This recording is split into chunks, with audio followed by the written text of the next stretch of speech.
afternoon, everyone. It's Rob with Rockdale Construction coming to you guys from Monroe, Ohio. Just wanted to come full circle with this project. You guys have followed along and watched us put this thing together over the last couple of weeks. And I just want to do a quick walkthrough on the finished product here and just do a couple short explanations as to why we've done what we've done here. And first thing, whenever I get a commission to come in and replace someone's roof, the first thing I do is I ordered the schematics for the roof, and in that schematic it gives me all of the angles of the roof, and I have to carefully go through and make sure that we have adequate pitch for shingles to work. And in some cases we run into situations where the roof is too shallow. Okay, this actually had shingles on it before, and the minimum requirement for manufacturers to warranty their shingles is it's a 312 pitch or 14 degrees, about 14.5 degrees. And this roof right here measured just 12 degrees. And so had I put a roof on here and it leaked, the manufacturer would not warranty this product on this roof right here. So what we do different is metal, and a couple advantages to this particular type of metal. This is a double lock standing seam roof done in paint ready Razor-Bond, okay, which means it comes unpainted. It's just pre-primed for painting, and there's a couple reasons why I do that. Anytime I'm in close proximity to a shingled roof like this and I've got granules washing off of the roof over time, I'm not going to order a nice, you know, expensive SMP or a Kiner 500 panel just for those granules to wash onto the roof and scratch things up. No, we're not going to do that. We're going to put a type of metal on here that has plenty of texture and grip to it, so when this roof is replaced in 15 to 20 years, the roofers will hopefully be conscientious enough to put down plywood here and protect this roof, and once they are done, wash down, come back and repaint this bad boy and make it look pretty again, and ultimately extend the life of the roof. And so you know, that's one thing that we've done. Another reason why we use metal is we can actually double lock these seams together, which means it is watertight all the way through. As you can see, there are no screws in this roof. That's absolutely critical for a long service life. This is actually clipped in from underneath. There's hidden fasteners, there's clips that hold these panels down, and it being double lock standing seam, as opposed to the modern snap lock roof, which comes to the wall, and it appears that there's no visible screws anywhere. What they don't show you is that right here at the roof to wall intersection, installers will caulk and screw down what's called a Z flashing, or a hook onto which they install a apron. Okay, and the problem with that is caulking usually lasts maybe 7 to 10 years. Okay, so that will have to be maintained. Whereas what we've done here is we've just done a mechanical fold or a pinch right at the wall. So check this out. This is what's called a sweep seam right here, okay?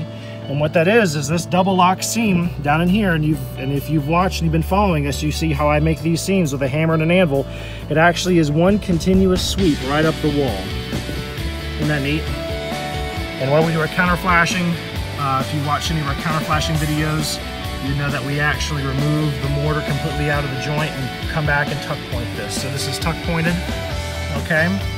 And there's no caulk or anything like that, or any ram set nails or anything of that fashion that's been installed to the wall.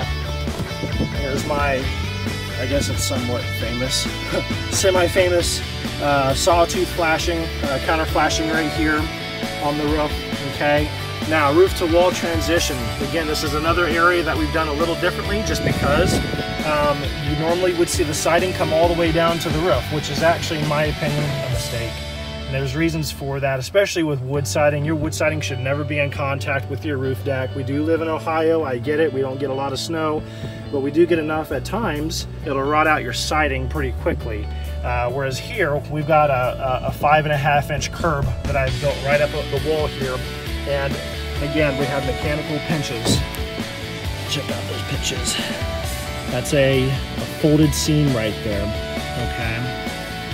It's a folded intersection. No nails, no screws, no caulking. Now, what have we done here at the valley? So we've got a valley pan, okay? And again, we have a complex fold right here at the wall. There's actually no cuts along this wall anywhere. This is all folded. Okay, we have another sweep seam right here that goes all the way down, and my roof to valley intersection is a standing seam. Okay, and again, this is another detail that's a little different. Normally, on a metal roof, this section of roof right here would have what's called an offset cleat, caulked and screwed right to the valley pan. And again, you run into issues, especially when you've got a 12-12 roof pitch in front of me right here, transitioning into a 212. You're going to have issues with water washing up underneath those panels. Now I'm going to take you guys up to the roof here. Got one more detail I'd like to show you.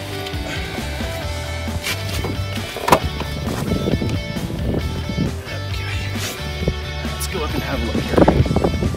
Beautiful Pinnacle Prestige metal valleys. Love the weave on the valley they've done here. Very, very good job.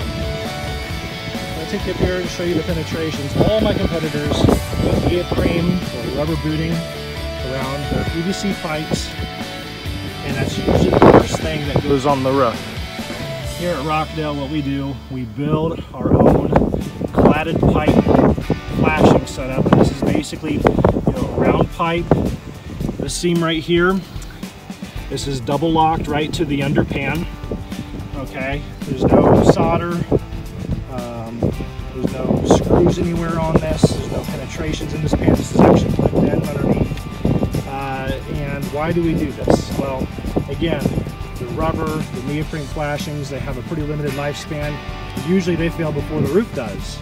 Whereas with this right here, this will last multiple roofs. So the next company that comes in here and tears this roof off, as long as they're careful, they shouldn't have any problem uninstalling the shingles around this roof again.